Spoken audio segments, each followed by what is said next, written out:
When Mara moved into her new apartment, she barely noticed the house across the street.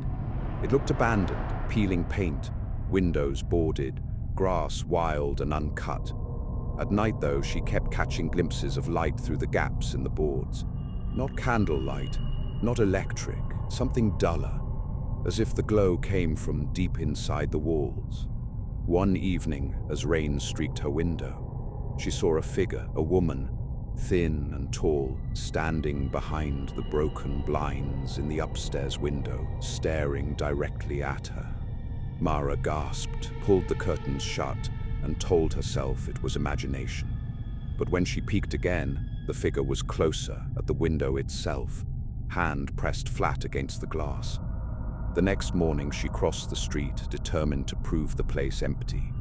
The front gate groaned open. The porch sagged beneath her weight, every window coated in dust. Inside, the air was stale, heavy, the kind of stillness that clings to skin. Room after room was bare, except the upstairs hallway. At the far end hung dozens of photographs, nailed directly to the wall, all of them taken from the perspective of the abandoned house. Mara's apartment windows, her curtains, her living room. Her breath hitched as she scanned each photo. They weren't old, they were recent. One showed her sitting on the sofa just last week, book in her lap. She stumbled backward, knocking a frame loose. Behind it, scratched into the wall, were words carved deep into plaster. "Stop looking." A floorboard groaned behind her. Mara spun. The hallway was empty.